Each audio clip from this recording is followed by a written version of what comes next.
ನಮಸ್ಕಾರ. ನಾನು ಡಾಕ್ಟರ್ ಅನಿತಾ, ಶತಾಯು ಆಯುರ್ವೇದ ಮುಖ್ಯಸ್ಥೆ. ಇವತ್ತು ನಾನು ನಿಮಗೆ 10 kg ತೂಕ ಇಳಿಸಿ PCOSನ ಹೇಗೆ ಗುಣಪಡಿಸ್ಬೋದು ಅಂತ ತಿಳಿಸ್ತೀನಿ. ಬಹಳಷ್ಟು ಜನ ಮಹಿಳೆಯರು ಅನಿಯಮಿತ ಋತುಚಕ್ರ ಅಥವಾ ರೆಗ್ಯುಲರ್ ಆಗಿ ಪೀರಿಯಡ್ಸ್ ಆಗದೇ ಇರುವಂಥದ್ದು, PCOS, PCOD ಅಂತಹ ಒವೇರಿಯನ್ ಸಿಸ್ಟ್ನ ಸಮಸ್ಯೆಯಿಂದ ಬಳಲ್ತಾ ಇರ್ತಾರೆ. ಮುಂಚೆ ಈ ಸಮಸ್ಯೆ ತುಂಬ ಕಾಮನ್ ಆಗಿರಲಿಲ್ಲ. ಈಗ ನೀವು ನೋಡ್ಬೋದು ಎಲ್ಲೆಲ್ಲೂ ಬಹಳ ಇನ್ಫರ್ಟಿಲಿಟಿ ಸಮಸ್ಯೆಗಳಿದೆ. ಬಹಳಷ್ಟು ಜನ IVF ಸಮಸ್ಯೆಗಳನ್ನು ಎದುರುಪಡಿಸ್ತಾ ಇರ್ತಾರೆ. ಫೇಲ್ಡ್ IVF ಆಗ್ತಾ ಇದೆ. ಅವರಲ್ಲಿ PCOSನ ಸಮಸ್ಯೆ ತುಂಬ ಕಂಡ್ಕೊಂಡು ಬರ್ತಾ ಇದೆ. ಬಹಳಷ್ಟು ಯಂಗ್ ಹುಡುಗಿರಲ್ಲೇ ಮುಖದಲ್ಲಿ ಕೂದಲು ಬರುವಂಥದ್ದು, ತೂಕ ಜಾಸ್ತಿ ಆಗುವಂಥದ್ದು, ಅವರಲ್ಲಿ ಇನ್ಸುಲಿನ್ ರೆಸಿಸ್ಟೆನ್ಸ್ ಬರುವಂಥದ್ದು, ರೆಗ್ಯುಲರ್ ಆಗಿ ಸೈಕಲ್ ಆಗದೆ ಇರುವಂಥದ್ದು, ಮತ್ತು ತೂಕ ಜಾಸ್ತಿಯಾಗಿ ಸ್ಟ್ರಗಲ್ ಮಾಡುವಂಥದ್ದು, ಇದೆಲ್ಲ ಸಮಸ್ಯೆಗಳು ಕಂಡ್ಕೊಂಡು ಬರ್ತಾ ಇದೆ. ಸುಮಾರು 1 in 5 women ಅಂತ ಹೇಳ್ತೀವಿ, ಅಂದರೆ 5 ಮಹಿಳೆಯರಲ್ಲಿ ಒಬ್ಬರಲ್ಲಿ PCOSನಂಥ ಸಮಸ್ಯೆಗಳು ಕಂಡ್ಕೊಂಡು ಬರ್ತಾ ಇದೆ. ಇಷ್ಟೊಂದು ಅಗಾಧವಾಗಿ ತುಂಬ ಜನಕ್ಕೆ ಸಡನ್ನಾಗಿ ಬರ್ತಾ ಇರುವಂತಹ ಈ PCOS ಏನಕ್ಕೆ ಬರ್ತಾ ಇದೆ ಅಂತ ಮೊದಲನೆಯದಾಗಿ ತಿಳ್ಕೊಳ್ಳೋಣ. ನಾವು ಬಹಳಷ್ಟು ಜಂಕ್ ಫುಡ್ಗಳನ್ನು ಸೇವನೆ ಮಾಡ್ತಾ ಇದ್ದೀವಿ, ಸ್ವೀಟನ್ನು ಹೆಚ್ಚಿಗೆ ಸೇವನೆ ಮಾಡ್ತಾ ಇದ್ದೀವಿ, ಕಾರ್ಬೋಹೈಡ್ರೇಟನ್ನು ಜಾಸ್ತಿ ಸೇವನೆ ಮಾಡ್ತಾ ಇದ್ದೀವಿ, ನಮ್ಮ ಭಂಗಿ ಮತ್ತು ನಮ್ಮ ವ್ಯಾಯಾಮ ಕಡಿಮೆ ಆಗಿರುವಂಥದ್ದು, ಸ್ಟ್ರೆಸ್ ಲೆವೆಲ್ ಜಾಸ್ತಿ ಆಗಿರುವಂಥದ್ದು, ಮತ್ತು ಕಲಬೆರಕೆ ಇರುವಂತಹ ಆಹಾರಗಳು, ಮೈಕ್ರೋನ್ಯೂಟ್ರಿಯೆಂಟ್ಸ್ ಬಗ್ಗೆ ನಾವು ಫೋಕಸ್ ಮಾಡದೇ ಇರುವಂಥದ್ದು. ಈ ಎಲ್ಲ ಸಮಸ್ಯೆಗಳಿಂದ ಮಹಿಳೆಯರಲ್ಲಿ ಕರೆಕ್ಟಾಗಿ ಒವೇರಿಯನ್ ರಿಲೀಸ್ ಆಗದೆ ಇರೋದು, ಅಂದರೆ ಎಗ್ಸ್ ರಿಲೀಸ್ ಆಗದೆ ಇರೋವಂಥದ್ದು, ಈ ರೀತಿಯಾಗಿರುವಂಥ PCOSನ ovarian disease, polycystic ovarian disease ಅಂತ ಹೇಳ್ತೀವಿ. ಇದಕ್ಕೆ ಪಾಲಿಸಿಸ್ಟಿಕ್ ಒವೇರಿಯನ್ ಸಿಂಡ್ರೋಮ್ ಅಂತ, ಅಂದರೆ ಕೆಲವು ಎಲ್ಲ ಸಿಂಪ್ಟಮ್ಸ್ಗಳನ್ನು ತಗೊಂಡು ಈ ರೀತಿಯಾಗಿರುವಂಥ ಸಮಸ್ಯೆಗಳು ತುಂಬ ಕಂಡ್ಕೊಂಡು ಬರ್ತಾ ಇದೆ. ಯಾರಿಗೆ ಈ ರೀತಿ PCOSನ ಸಮಸ್ಯೆ ಇದೆ ಅಂಥವರಲ್ಲಿ ಇದು ಗುಣಪಡಿಸೋಕ್ಕಾಗಲ್ಲ ಅನ್ನೋದೇನಿಲ್ಲ. ಅವರು ರೆಗ್ಯುಲರ್ ಆಗಿ ಒಂದು 5 ರಿಂದ 10 kg ತೂಕ ಇಳಿಸಿದ್ರು ಅಂದರೆ ಆಟೋಮ್ಯಾಟಿಕ್ಕು ಈ ಪ್ರೋಸೆಸ್ ರಿವರ್ಸ್ ಆಗ್ತಾ ಹೋಗುತ್ತೆ. ಇವತ್ತು ನಾನು ನಿಮಗೆ ಹೇಗೆ 10 kg ತೂಕವನ್ನು ಇಳಿಸಿ PCOSನ ಗುಣಪಡಿಸ್ಬೋದು ಅಂತ ತಿಳಿಸ್ತೀನಿ. ಮೊದಲನೆಯದಾಗಿ PCOS ಇರುವಂತಹ ಮಹಿಳೆಯರು, ಅದರಲ್ಲೂ PCOS ಇರೋರು ಎಲ್ಲರೂ ದಪ್ಪ ಇರ್ತಾರೆ ಅಂತಲ್ಲ, ಸುಮಾರು ಒಂದು 60 ರಿಂದ 70% ಅಷ್ಟು ಮಹಿಳೆಯರಲ್ಲಿ ಅವರ BMI ಅಂತ ಏನು ಹೇಳ್ತೀವಿ, ದೇಹದ ತೂಕ ಜಾಸ್ತಿನೇ ಇರುತ್ತೆ. 25 ಇಂದ 30 ಇರುವಂಥದ್ದು, ಕೆಲವರಲ್ಲಿ 30 BMIಗಿಂತ ಜಾಸ್ತಿ ಇರುವಂಥದ್ದು, ಅಂದರೆ ಒಬೇಸಿಟಿ ಕ್ಯಾಟಗರಿಯಲ್ಲಿ ಬರುವಂಥದ್ದು ಸಹಿತ ಜಾಸ್ತಿ ಇರುತ್ತೆ. ಈಗ PCOS ಇದೆ, ನಾನು ತೂಕ ಇಳಿಸ್ಬೇಕು, ಈ ರೀತಿಯಾಗಿ ಹೇಗೆ ನಮಗೆ ಗೊತ್ತಾಗತ್ತೆ ಅಂತ ಭಾಳಷ್ಟು ಜನ ಕೇಳ್ತಾರೆ. ಮೊದಲನೆಯದಾಗಿ ನಿಮ್ಮ ಕುತ್ತಿಗೆ ಹತ್ರ ತುಂಬ ಕಪ್ಪಾಗಿದ್ರೆ, ಭಾಳಷ್ಟು ಜನ ಅಂದ್ಕೊಳ್ತಾರೆ ನಾನು ಚೈನ್ ಹಾಕ್ಕೊಳ್ತೀನಿ ಹಾಗಾಗಿ ಕುತ್ತಿಗೆ ಹತ್ರ ಕಪ್ಪಾಗಿದೆ ಅಂತ. ಖಂಡಿತವಾಗ್ಲೂ ಅಲ್ಲ. ನಿಮ್ಮ ಕಂಕಳು ಕುತ್ತಿಗೆ ಹತ್ರ ಬಹಳ ಕಪ್ಪಾಗಿದ್ದರೆ ಅಂದರೆ ನಿಮಗೆ ಇನ್ಸುಲಿನ್ ರೆಸಿಸ್ಟೆನ್ಸ್ ಇದೆ ಅಂತ ಅರ್ಥ. ಇಂಥವರಲ್ಲಿ PCOSನ ಸಮಸ್ಯೆ ಬಹಳ ಈಸಿಯಾಗಿ ಕಂಡ್ಕೊಂಡು ಬರುತ್ತೆ. ಅದರಲ್ಲಿ ತೂಕ ಇಳಿಸೋಕ್ಕೂ ಸಹಿತ ಅವರು ಕಷ್ಟಪಡ್ತಾ ಇರ್ತಾರೆ. ಇದಲ್ಲದೆ ಅವರಲ್ಲಿ ಅನಿಯಮಿತ ಋತುಚಕ್ರ ಅಥವಾ ಬ್ಲೀಡಿಂಗ್ ಕಡಿಮೆ ಆಗುವಂಥದ್ದು, ರೆಗ್ಯುಲರ್ ಋತುಚಕ್ರ ಆಗದೆ ಇರುವಂಥದ್ದು, ಬ್ಲೀಡಿಂಗ್ ಕಡಿಮೆ ಆಗುವಂಥ ಸಮಸ್ಯೆಗಳಿರುತ್ತೆ. ಅವರು ತುಂಬ ಜಿಮ್ಮಿಗೆ ಹೋದ್ರು, ವರ್ಕೌಟ್ ಮಾಡಿದ್ರು, ತುಂಬ ಡಯಟ್ ಎಕ್ಸಸೈಸ್ ಮಾಡಿದ್ರು ಸಹಿತ ತೂಕವನ್ನು ಇಳಿಸೋಕ್ಕೆ ಸ್ಟ್ರಗಲ್ ಮಾಡ್ತಾ ಇರ್ತಾರೆ. ಎಷ್ಟೇ ಎಕ್ಸಸೈಸ್ ಮಾಡಿದ್ರು 1 ರಿಂದ 2 kg ತೂಕ ಸಹಿತ ಅವರಿಗೆ ಇಳಿಸೋಕ್ಕಾಗೋದಿಲ್ಲ. ಇದಲ್ಲದೆ ಮಹಿಳೆಯರಲ್ಲಿ ಮಸಲ್ ಮಾಸ್ ಅನ್ನೋದು ಕಡಿಮೆ ಇರೋದ್ರಿಂದ ಅವರು ಏನೇ ಆಹಾರವನ್ನು ಸೇವನೆ ಮಾಡಿದ್ರು ಹೆಚ್ಚೆಚ್ಚಿಗೆ ತೂಕ ಅವರ ಹೊಟ್ಟೆಯ ಭಾಗದಲ್ಲಿ ಮತ್ತು ತೊಡೆಯ ಭಾಗದಲ್ಲಿ ಶೇಖರಣೆ ಇರೋದ್ರಿಂದ ಅವರಲ್ಲಿ ಈ PCOSನ ಸಮಸ್ಯೆ ಇನ್ನೂ ಜಾಸ್ತಿ ಆಗ್ತಾ ಬರುತ್ತೆ.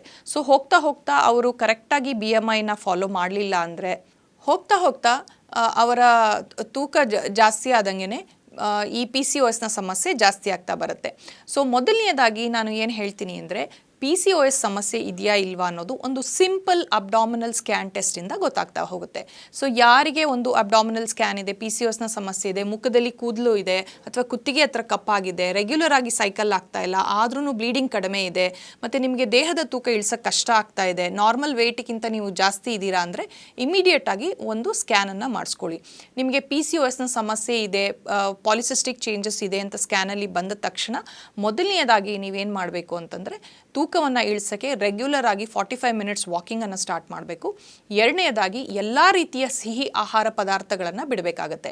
ನಾವು ನಮ್ಮ ಪ್ರೋಗ್ರಾಮಲ್ಲಿ ಪದೇ ಪದೇ ಹೇಳ್ತಾನೆ ಇರ್ತೀವಿ, ಈ ಇನ್ಸುಲಿನ್ ರೆಸಿಸ್ಟೆನ್ಸ್ ಅನ್ನೋದು ಎಷ್ಟು ರ್ಯಾಂಪೆಂಟ್ ಆಗಿದೆ ಅಂದರೆ, ನೀವು ನೋಡಿರಬಹುದು ಬಹಳ ಚಿಕ್ಕ ಮಕ್ಕಳಲ್ಲೂ ಸಹಿತ ಈಗ ಒಬೇಸಿಟಿ ಅನ್ನೋದು, ತೂಕ ಜಾಸ್ತಿ ಆಗಿರುವಂತಹ ಸಮಸ್ಯೆಗಳು ಕಂಡ್ಕೊಂಡು ಬರ್ತಾ ಇದೆ. ನನ್ನ ಹತ್ರ ಬರೋ ಮಕ್ಕಳಲ್ಲಿ 12 ವರ್ಷ 13 ವರ್ಷ ಜಸ್ಟ್ ಮೆನಾರ್ಕೆ ಸ್ಟಾರ್ಟ್ ಆಗಿರುತ್ತೆ, ಜಸ್ಟ್ ಫಸ್ಟ್ ಪೀರಿಯಡ್ಸ್ ಆಗಿರುತ್ತೆ, ಬಟ್ ಆಲ್ರೆಡಿ ಆಲ್ರೆಡಿ ಬಹಳ ಹಾರ್ಮೋನ್ ವ್ಯತ್ಯಾಸ ಆಗೋಗಿರುತ್ತೆ, ಅವರ ದೇಹದ ತೂಕ ಜಾಸ್ತಿ ಆಗ್ತಾ ಇರುತ್ತೆ, ಅವರದಲ್ಲಿ ಥೈರಾಯ್ಡ್ನ ಸಮಸ್ಯೆಗಳು ಕಂಡ್ಕೊಂಡು ಬಂದ್ಬಿಡುತ್ತೆ. ಸೊ ಈ ರೀತಿ ಅನೇಕ ಸಮಸ್ಯೆಗಳು ಒಟ್ಟೊಟ್ಟಿಗೆ ಬಂದು ಅವರಿಗೆ ಮುಂದೆ ಬಂಜೆತನ ಉಂಟಾಗುವಂಥದ್ದು, ಬೇರೆ ಸಮಸ್ಯೆಗಳು, ಡಯಾಬಿಟಿಸ್ ಬರುವಂಥದ್ದು, ಕೊಲೆಸ್ಟ್ರಾಲ್ ಜಾಸ್ತಿ ಆಗುವಂಥದ್ದು, ಈ ಎಲ್ಲ ಸಮಸ್ಯೆಗಳು ಸಹಿತ ಕಂಡ್ಕೊಂಡು ಬರುತ್ತೆ. ಹಾಗಾಗಿ PCOS ಇದ್ದಾಗ ಫಸ್ಟ್ ಪ್ರೈಮರಿ ಕಾಸ್ ಏನು ಹೇಳ್ತೀವಿ ನಾವು, ಒಬೇಸಿಟಿಯನ್ನು ಕಡಿಮೆ ಮಾಡಬೇಕು, ತೂಕವನ್ನು ಇಳಿಸಬೇಕು. ನಿಮಗೆ ಬಂಜೆತನದ ಸಮಸ್ಯೆ ಇದ್ದರೂ ಸಹಿತ ತೂಕವನ್ನು ಇಳಿಸಬೇಕು. ಸುಮಾರು ಒಂದು 10 kg ತೂಕ ಇಳಿಸೋದ್ರಿಂದ ನಿಮ್ಮಲ್ಲಿ ಫರ್ಟಿಲಿಟಿ ರೇಟು ಜಾಸ್ತಿ ಆಗುತ್ತೆ. ಈ ರೀತಿ ನಾವು ಹೇಳ್ತಾ ಬರ್ತೀವಿ. ಸೊ ಈ ತೂಕ ಇಳಿಸೋಕ್ಕೆ ಬಹಳಷ್ಟು ನಾನು ಮಾಡಿದ್ದೀನಿ ಡಾಕ್ಟ್ರೇ, ಜಿಮ್ಮಿಗೆ ಹೋಗ್ತಾ ಇದ್ದೀನಿ, ವರ್ಕೌಟ್ ಮಾಡ್ತಾ ಇದ್ದೀನಿ, ಡಯಟ್ ಮಾಡ್ತಾ ಇದ್ದೀನಿ, ಅಂದರೂ ತೂಕ ಇಳಿಯಲ್ಲ ಅಂತ ಹೇಳ್ತಾರೆ. ಇಲ್ಲಿ ಬಂದಾಗ ಪ್ರಮುಖ ಕಾರಣ PCOS ಬರೋಕ್ಕೆ ಅಂದರೆ ನಿಮ್ಮ ದೇಹದಲ್ಲಿರುವಂತಹ ಹಾರ್ಮೋನ್ ವ್ಯತ್ಯಾಸ ಆಗಿರುವಂಥದ್ದು. ಸೊ ಈ ಹಾರ್ಮೋನನ್ನು ನಾವು ಸರಿಯಾಗಿ ಸರಿಪಡಿಸದೇ ಇರೋದ್ರಿಂದ ನಿಮ್ಮ ತೂಕ ಇಳಿಸೋದು ಕಷ್ಟ ಆಗುತ್ತೆ. ಸೊ ನಾವು ಶತಾಯುನಲ್ಲಿ ಏನು ಮಾಡ್ತಾ ಇದ್ದೀವಿ ಅಂತಂದರೆ, ಕಂಟಿನ್ಯೂಸ್ ಆಗಿ ಫಸ್ಟ್ ಲೈನ್ ಆಫ್ ಟ್ರೀಟ್ಮೆಂಟ್ ಅಂದರೆ ನಿಮ್ಮ ದೇಹದ ಹಾರ್ಮೋನನ್ನು ಸಮತೋಲನ ಮಾಡುವಂಥದ್ದು, ಅಂದರೆ ರೆಗ್ಯುಲರೈಸ್ ಮಾಡುವಂಥದ್ದು.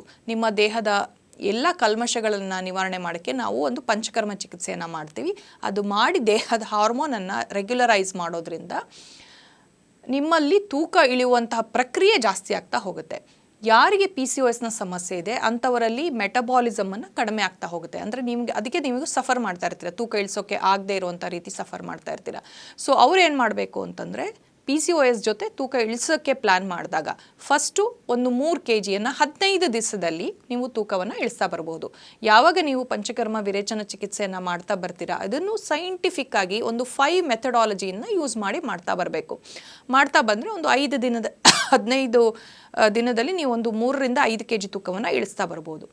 ನಂತರ ಇನ್ನು 15 ರಿಂದ 20 ದಿನಗಳಲ್ಲಿ ರೆಗ್ಯುಲರ್ ಆಗಿ ನೀವು ಆಹಾರದಲ್ಲಿ ಚೇಂಜಸನ್ನು ಮಾಡ್ತಾ ಬಂದರೆ, ಹೆಚ್ಚೆಚ್ಚಿಗೆ ಕಾಳು, ಸೊಪ್ಪು ಈ ರೀತಿ ಸೇವನೆ ಮಾಡ್ತಾ ಬಂದರೆ, ಆಹಾರದಲ್ಲಿ ಚೇಂಜಸನ್ನು ಮಾಡ್ತಾ ಬಂದರೆ, ಹಾರ್ಮೋನನ್ನು ರೆಗ್ಯುಲರೈಸ್ ಮಾಡೋಕ್ಕೆ ನ್ಯಾಚುರಲ್ ಆಗಿರುವಂತಹ ಆಯುರ್ವೇದದ ಔಷಧಿಗಳನ್ನು ಸೇವನೆ ಮಾಡ್ತಾ ಬಂದರೆ ಆರಾಮಾಗಿ ಇನ್ನೊಂದು 5 kg ತೂಕ ಇಳಿಸ್ಬೋದು. ನನ್ನ ಬಹಳಷ್ಟು ಪೇಷಂಟ್ಸಲ್ಲಿ ಸುಮಾರು 80 kgಯಿಂದ ಅವರು ತೂಕವನ್ನು ಇಳಿಸ್ಕೊಂಡು 68 kgಗೆ ಬಂದಿದ್ದಾರೆ.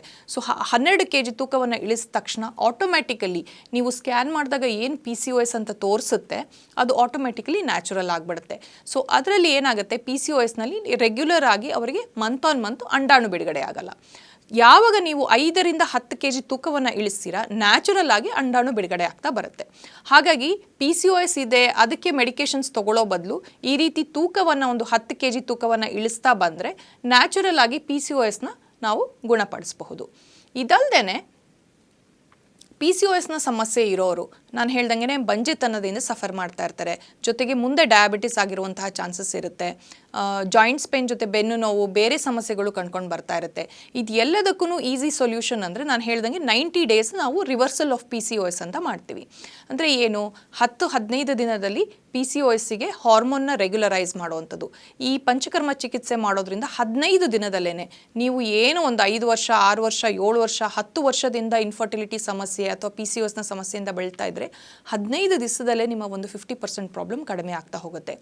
ಇನ್ನು 2-3 ತಿಂಗಳ ನೀವು ಆಹಾರದಲ್ಲಿ ವ್ಯತ್ಯಾಸ ಮಾಡಬೇಕಾಗತ್ತೆ, ಯೋಗವನ್ನು ಅಥವಾ ರೆಗ್ಯುಲರ್ ಆಗಿ ಎಕ್ಸಸೈಸನ್ನು ಮಾಡಬೇಕಾಗತ್ತೆ, ಆಯುರ್ವೇದದ ಔಷಧಿಗಳನ್ನು ಸೇವನೆ ಮಾಡ್ತಾ ಬರಬೇಕಾಗತ್ತೆ. ಇದರ ಜೊತೆಗೆ ಸ್ವಲ್ಪ ಲೈಫ್ ಸ್ಟೈಲ್ ಚೇಂಜಸ್ಸು, ಮೆಡಿಟೇಷನ್ ಮಾಡುವಂಥದ್ದು, ಡೀಪ್ ಬ್ರೀದಿಂಗ್ ಎಕ್ಸಸೈಸ್ ಮಾಡುವಂಥದ್ದು, ಇದೆಲ್ಲವನ್ನು ಮಾಡೋದ್ರಿಂದ ದೇಹದಲ್ಲಿರುವ ಹಾರ್ಮೋನನ್ನು ನ್ಯೂಟ್ರಲೈಸ್ ಮಾಡ್ಬೋದು. ನಮ್ಮ ದೇಹದಲ್ಲಿ 2 ಹಾರ್ಮೋನ್ ಇರುತ್ತೆ ಫೀಮೇಲ್ಸಿಗೆ, ಈಸ್ಟ್ರೋಜನ್ ಒಂದು, ಪ್ರೊಜೆಸ್ಟ್ರಾನ್ ಒಂದು ಅಂತ ಹೇಳ್ತೀವಿ. ಇದನ್ನು ರೆಗ್ಯುಲರೈಸ್ ಮಾಡೋಕ್ಕೆ ಇನ್ನೆರಡು LH FSH ಅಂತ ಹೇಳ್ತೀವಿ. ಸೊ PCOS ಇದ್ದಾಗ ನಾವು ಈ ಎಲ್ಲ ಹಾರ್ಮೋನ್ಗಳನ್ನು ಟೆಸ್ಟ್ ಮಾಡಿ ಅದನ್ನು ಬ್ಯಾಲೆನ್ಸ್ ಮಾಡ್ತಾ ಹೋದರೆ ಆವಾಗ ತೂಕ ಇಳಿಸೋದು ಕಡಿಮೆ ಆಗುತ್ತೆ. ಬಹಳಷ್ಟು ಮಹಿಳೆಯರಲ್ಲಿ ಇನ್ನೊಂದು ಸಮಸ್ಯೆ ಇರುತ್ತೆ, ಅಂದರೆ PCOSನ ಜೊತೆಗೆ ಅವರಲ್ಲಿ ಪುರುಷರ ಹಾರ್ಮೋನ್ ಏನು ಇರುತ್ತೆ, ಟೆಸ್ಟೋಸ್ಟಿರಾನ್ ಹಾರ್ಮೋನು, ಅದು ಜಾಸ್ತಿ ಆಗಿರುತ್ತೆ. ಸೊ ನೀವು ನೋಡಿರ್ಬೋದು ಭಾಳಷ್ಟು ಮಹಿಳೆಯರು ಈಗ ಕೂದಲಿಯಲ್ಲಿ ಮುಖದಲ್ಲಿ ಗಡ್ಡ ಮೀಸೆ ಬರುವಂಥದ್ದು, ಅವರ ತಲೆ ಕೂದಲು ಫುಲ್ಲು ಉದುರೋಗಿರುವಂಥದ್ದು, ಸ್ಕ್ಯಾಲ್ಪ್ ಬಾಲ್ಡ್ನೆಸ್ ಅಂತ ಹೇಳ್ತೀವಿ, ಮೇಲ್ ಪ್ಯಾಟರ್ನ್ ಬಾಲ್ಡ್ನೆಸ್ ಅಂತ ಹೇಳ್ತೀವಿ. ಮತ್ತು ಮುಖದಲ್ಲಿ ಕೂದಲು ಬಂದು ಅವರು ಕಂಪಲ್ಸರಿ ವ್ಯಾಕ್ಸಿಂಗ್ ಅಥವಾ ಲೇಸರ್ ಟ್ರೀಟ್ಮೆಂಟ್ ತೊಗೊಳ್ತಾ ಇರ್ತಾರೆ. ಬಟ್ ಇದಕ್ಕೆ ಅವರ ದೇಹದಲ್ಲಿ ಟೆಸ್ಟೋಸ್ಟಿರಾನ್ ಹಾರ್ಮೋನ್ ಜಾಸ್ತಿ ಆಗಿರುವಂಥದ್ದು, ಪುರುಷರ ಹಾರ್ಮೋನು ಮಹಿಳೆಯ ದೇಹದಲ್ಲಿ ಜಾಸ್ತಿ ಆದಾಗ ಈ ರೀತಿ ಸಮಸ್ಯೆಗಳು ಕಂಡುಕೊಂಡು ಬರುತ್ತೆ. ಅಂಥವರಲ್ಲೂ ಸಹಿತ PCOSನ ಸಮಸ್ಯೆ ಆಗಲಿ, ತೂಕ ಜಾಸ್ತಿ ಆಗಿರುವಂಥದ್ದು, ಇನ್ಫರ್ಟಿಲಿಟಿ ಸಮಸ್ಯೆ ಕಂಡುಕೊಂಡು ಬರುತ್ತೆ. ಸೊ ಅವರಿಗೂ ಸಹಿತ ಟೆಸ್ಟೋಸ್ಟಿರಾನ್ ಲೆವೆಲನ್ನು ನಾವು ಕಡಿಮೆ ಮಾಡ್ತಾ ಬಂದರೆ, ಇನ್ಸುಲಿನ್ ರೆಸಿಸ್ಟೆನ್ಸ್ನ ಕಡಿಮೆ ಮಾಡ್ತಾ ಬಂದರೆ, ಫೀಮೇಲ್ ಹಾರ್ಮೋನ್ಸ್ ಏನಿದೆ ಅದನ್ನು ನಾವು ಕಡಿಮೆ ಮಾಡ್ತಾ ಬಂದರೆ ಆರಾಮಾಗಿ 10-20 kg ತೂಕವನ್ನು ಇಳಿಸ್ಬೋದು. ನನ್ನೊಬ್ಬರು ಪೇಷಂಟು 105 kg ಇರೋರು ಈಗ 59 kg ಆಗಿದ್ದಾರೆ. ಅವರಿಗೆ ಯಾವುದೇ ರೀತಿ ಸಮಸ್ಯೆ ಇಲ್ಲ, PCOSಗೆ ಮೆಡಿಸಿನೇ ಬೇಕಾಗಲಿಲ್ಲ. ಜಸ್ಟ್ ಬೈ ತೂಕ ಇಳಿಸೋದ್ರಿಂದ PCOSನ ಕಂಪ್ಲೀಟಾಗಿ ನಿವಾರಣೆ ಮಾಡಬಹುದು. ಇದಲ್ಲದೆ PCOS ಸಮಸ್ಯೆ ಇರೋರು ನಾನು ಹೇಳ್ದಂಗೆ ಒಂದು ಅವರ ಇಂಟೆನ್ಸಿಟಿ ಆಫ್ ಡಿಸೀಸನ್ನು ನೋಡ್ತೀವಿ. ಅಂದರೆ ತುಂಬ ಇನ್ಫರ್ಟಿಲಿಟಿ ಸಮಸ್ಯೆ ಇದೆಯಾ, ಬರೀ ತೂಕವನ್ನೇ ಇಳಿಸ್ಬೇಕಾ, BMI ಎಷ್ಟಿದೆ ಅದು ನೋಡಿ ಬೇಸಿಸ್ ಮೇಲೆ ನಾವು ಪಂಚಕರ್ಮ ಚಿಕಿತ್ಸೆಯನ್ನು ಹಾಕ್ತೀವಿ. ಪಂಚಕರ್ಮದಲ್ಲೇ ಬಹಳಷ್ಟು ವೆರೈಟಿ ಟ್ರೀಟ್ಮೆಂಟ್ಸನ್ನು ಮಾಡ್ಬೋದು. ಅಂದರೆ ಮೊದಲನೆಯದಾಗಿ ಒಂದು 10 days ಪಂಚಕರ್ಮವನ್ನು ಮಾಡ್ಬೋದು. PCOS ಸಮಸ್ಯೆ ಇದ್ದಾಗ ನಾವು ಮೊದಲನೆಯದಾಗಿ ಪಂಚಕರ್ಮ ಚಿಕಿತ್ಸೆಯನ್ನು ಹಾಕೊಳ್ತೀವಿ. ಸೊ ಒಂದು 10 daysಲ್ಲೇ ಅವರಲ್ಲಿ ಪಂಚಕರ್ಮ ಚಿಕಿತ್ಸೆಯಿಂದ ಬಹಳಷ್ಟು ರಿಸಲ್ಟನ್ನು ನೋಡ್ಬೋದು. ಇದಲ್ಲದೆ ಯಾರಿಗೆ ತುಂಬ ಜಾಸ್ತಿ ಇರುತ್ತೆ, ಅಂದರೆ ಇನ್ಫರ್ಟಿಲಿಟಿ ಸಮಸ್ಯೆನೂ ಇದೆ, ಅವರಿಗೆ ತೂಕವನ್ನು ಇಳಿಸಬೇಕು ಅಂತಿದ್ರೆ ಅವರಲ್ಲಿ ಸೆಕೆಂಡ್ ಪಂಚಕರ್ಮವನ್ನು ಟ್ರೀಟ್ಮೆಂಟನ್ನು ಪ್ಲ್ಯಾನ್ ಮಾಡ್ಬೋದು. ಅಂದರೆ ಫಾಸ್ಟ್ ಟ್ರ್ಯಾಕ್ ಆಗಿ ಟ್ರೀಟ್ಮೆಂಟ್ ಆಗ್ತಾ ಹೋಗುತ್ತೆ. ಯಾರು 5-10 ವರ್ಷಗಳಿಂದ ಬಹಳ ಸಫರ್ ಮಾಡ್ತಾ ಇರ್ತಾರೆ ಅಂಥವರಿಗೆ ವಿದಿನ್ 1 month 2 monthಲ್ಲೇ ಬಹಳ ರಿಸಲ್ಟನ್ನು ತೋರಿಸ್ಬೋದು. ನನ್ನ ಕೆಲವೊಂದು ಪೇಷಂಟಲ್ಲಿ PCOSನ ಸಮಸ್ಯೆ ಇರುತ್ತೆ, ಜೊತೆಗೆ ಲೋ ಓವೇರಿಯನ್ ರಿಸರ್ವ್ ಅಂತ ಹೇಳ್ತೀವಿ. ಅಂದರೆ AMH ಲೆವೆಲ್ ಅನ್ನೋದು ತುಂಬ ಕಡಿಮೆ ಆಗೋಗಿರುತ್ತೆ. ಹಾಗಾಗಿ ಅವರು ಇನ್ಫರ್ಟಿಲಿಟಿ ಸಮಸ್ಯೆ ಇದ್ದರೆ ಡಾಕ್ಟರ್ಸು ನೀವು ಡೋನರ್ ಎಗ್ಗನ್ನು ತೊಗೊಳ್ಳಿ, ನಿಮಗೆ ಮಕ್ಕಳಾಗೋದಿಲ್ಲ ಅಂತ ಹೇಳಿರ್ತಾರೆ. ಅಂಥವರಿಗೂ ಸಹಿತ ಜಸ್ಟ್ ಒಂದು 14 days ಟ್ರೀಟ್ಮೆಂಟನ್ನು ತೊಗೊಂಡ್ರೆ ಇಮಿಡಿಯೇಟು AMH ಲೆವೆಲನ್ನು ಇನ್ಕ್ರೀಸ್ ಮಾಡಬಹುದು. ಭಾಳಷ್ಟು ಜನ ಅಂದ್ಕೊಳ್ತಾರೆ AMH ಲೆವೆಲನ್ನು ಇನ್ಕ್ರೀಸ್ ಮಾಡೋಕ್ಕಾಗಲ್ಲ ಅಂತ. ಅದು ಖಂಡಿತವಾಗ್ಲೂ ತಪ್ಪು. ನೀವು ನಿಮ್ಮ ಲೈಫ್ ಸ್ಟೈಲನ್ನು, ಆಹಾರ ಶೈಲಿಯನ್ನು ಬದಲಾಯಿಸ್ಕೊಂಡ್ರೆ, ನೀವು ಒಳ್ಳೆಯ ಲೈಫ್ ಸ್ಟೈಲನ್ನು ಯೂಸ್ ಮಾಡ್ತಾ ಹೋದರೆ ನಿಮ್ಮಲ್ಲಿ ನೋಡಬಹುದು AMH ಲೆವೆಲಲ್ಲಿ ಸಹಿತ ಡಿಫ್ರೆನ್ಸ್ ಆಗ್ತಾ ಹೋಗುತ್ತೆ. ಮತ್ತು ನಾವು ಶತಾಯುವಿನಲ್ಲಿ ಸಂತತಿ ಬಿಂದು ಚಿಕಿತ್ಸೆ ಅಂತ ಮಾಡ್ತಾ ಬರ್ತೀವಿ. ಬಹಳಷ್ಟು ವರ್ಷಗಳಿಂದ 120 ವರ್ಷಗಳ ಇತಿಹಾಸ ಇರುವ ಶತಾಯುವಿನಲ್ಲಿ ನಾವು 15 ಕ್ಲಿನಿಕ್ಕು ಮತ್ತು ಒಂದು NABH ಇರುವಂತಹ ಆಸ್ಪತ್ರೆಯಲ್ಲಿ ಸುಮಾರು ಸಾವಿರಾರು ಪಂಚಕರ್ಮ ಕೇಸ್ಗಳಲ್ಲಿ, ಎಸ್ಪೆಷಲಿ ಈ ಇನ್ಫರ್ಟಿಲಿಟಿ ಕೇಸನ್ನು, PCOSನ ಕೇಸನ್ನು, ತೂಕ ಜಾಸ್ತಿ ಆಗಿರುವಂತಹ ಕೇಸನ್ನು ಮಾಡ್ತಾ ಬಂದಿದ್ದೀವಿ. ಒಂದು 10 ಲಕ್ಷಕ್ಕೂ ಹೆಚ್ಚು ಜನನನ್ನು ಟ್ರೀಟ್ ಮಾಡ್ತಾ ಬಂದಿದ್ದೀವಿ. ಅದರಲ್ಲೂ ಸಂತತಿ ಬಿಂದು ಟ್ರೀಟ್ಮೆಂಟನ್ನು ತಗೊಳ್ಳೋದ್ರಿಂದ, ಪಂಚಕರ್ಮ ಜೊತೆ ಸೇರಿಸಿ ಫರ್ಟಿಲಿಟಿ ಡಿಟಾಕ್ಸನ್ನು ತಗೊಳ್ಳೋದ್ರಿಂದ ತೂಕವನ್ನು ಇಳಿಸೋದಲ್ಲದೆ ಫರ್ಟಿಲಿಟಿ ರೇಟನ್ನು ಇನ್ಕ್ರೀಸ್ ಮಾಡ್ಬೋದು, ಬಂಜೆತನವನ್ನು ನಿವಾರಣೆ ಮಾಡ್ಬೋದು, PCOSನ್ನು ನಿವಾರಣೆ ಮಾಡಬಹುದು. ಹಾಗಾಗಿ ಯಾರು ಈ ರೀತಿಯಾಗಿರುವಂತಹ ಸಮಸ್ಯೆಗಳಿಂದ ಬಳಲ್ತಾ ಇದ್ದೀರಾ ಅಂಥವರು ಮೊದಲನೆಯದಾಗಿ ನಮ್ಮ ಡಾಕ್ಟರ್ಸಿಗೆ ಫೋನ್ ಮಾಡಿ, ಕೆಳಗೆ ಬರುವಂಥ ಫೋನ್ ನಂಬರಿಗೆ ಫೋನ್ ಮಾಡಿ ನಿಮ್ಮ ರಿಪೋರ್ಟನ್ನು ಕಳಿಸಿ ಒಂದು ಫ್ರೀ ಕನ್ಸಲ್ಟೇಷನ್ ತೊಗೊಳ್ಳಿ. ಅದರ ನಂತರ ಯಾವ ರೀತಿ ಸಮಸ್ಯೆ ಇದೆ ಅದರ ಪ್ರಕಾರ ನಮ್ಮ ಡಾಕ್ಟರ್ಸ್ ನಿಮಗೆ ಗೈಡ್ ಮಾಡ್ತಾ ಹೋಗ್ತಾರೆ. PCOS ಇದೆ ಅಥವಾ ತೂಕ ಇಳಿಸಬೇಕು ಅಂದರೆ ನೀವು ಟೆನ್ಷನ್ ಮಾಡ್ಕೋಬೇಕು ಅಂತಿಲ್ಲ. ವಿದಿನ್ ಒಂದು 30 daysಲ್ಲಿ ನೀವು ಕರೆಕ್ಟಾಗಿ ತೂಕ ಇಳಿಸ್ತಾ ಹೋದರೆ PCOSನ ರಿವರ್ಸ್ ಮಾಡ್ಬೋದು. ಇಲ್ಲ ನಾನು ಬರೀ ಮೆಡಿಕೇಷನ್ಸ್ ತೊಗೊಳ್ತೀನಿ, ನನಗೆ ಚಿಕಿತ್ಸೆ ತೊಗೊಳಕ್ಕಾಗಲ್ಲ ಅಂದರೆ 90 ದಿನ PCOSಗೆ ಮೆಡಿಕೇಷನ್ಸನ್ನು ತೊಗೊಳೋದ್ರಿಂದ ಸಹಿತ ಇದನ್ನು ರಿವರ್ಸ್ ಮಾಡ್ತಾ ಹೋಗ್ಬೋದು. ಇದಲ್ಲದೆ ಒಂದು ಪರ್ಟಿಕ್ಯುಲರ್ ಡಯಟನ್ನು ಫಾಲೋ ಮಾಡಬೇಕಾಗತ್ತೆ. ನಿಮ್ಮ LH ಮತ್ತು FSH ಹಾರ್ಮೋನನ್ನು ಬ್ಯಾಲೆನ್ಸ್ ಮಾಡೋಕ್ಕೆ ನಾವು PCOS ಡಯಟ್ ಚಾರ್ಟನ್ನು ಗೈಡ್ ಮಾಡ್ತಾ ಹೋಗ್ತೀವಿ. ಇದನ್ನು ಎಲ್ಲದನ್ನು ಮಾಡಿ ಜೊತೆಗೆ ಎಕ್ಸಸೈಸನ್ನು ಮಾಡೋದ್ರಿಂದ ಅಥವಾ ಯೋಗ ಮಾಡೋದ್ರಿಂದ PCOSನ್ನು ಕಂಪ್ಲೀಟಾಗಿ ಗುಣಪಡಿಸಬಹುದು. ಜೊತೆಗೆ ತೂಕವನ್ನು ಸಹಿತ ಇಳಿಸ್ತಾ ಹೋಗ್ಬೋದು.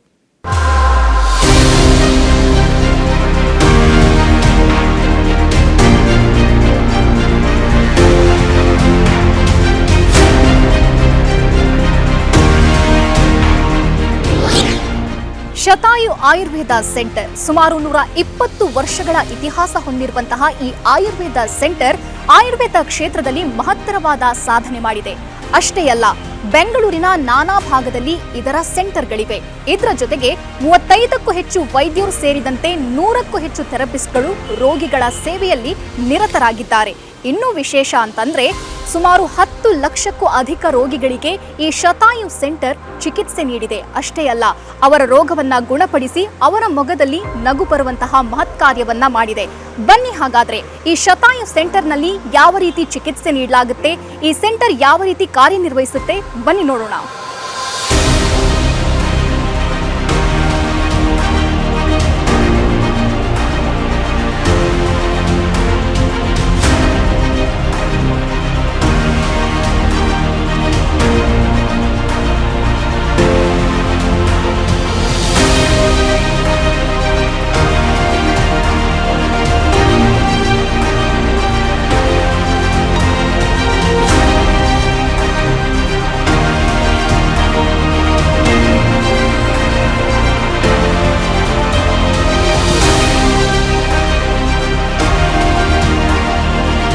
ನೋಡಿದ್ರಲ್ಲ, ಶತಾಯು ಆಯುರ್ವೇದ ಕ್ಲಿನಿಕ್ ಯಾವ ರೀತಿ ಕಾರ್ಯನಿರ್ವಹಿಸುತ್ತೆ, ಉತ್ತಮವಾದ ಚಿಕಿತ್ಸೆ ನೀಡುತ್ತೆ ಅನ್ನೋದನ್ನ.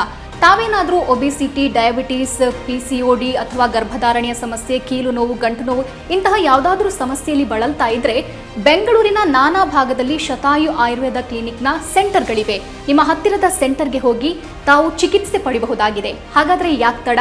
ಅಡ್ರೆಸ್ ಪ್ಲೇಟ್ ಇಂತಿದೆ, ನೋಟ್ ಮಾಡ್ಕೊಳ್ಳಿ.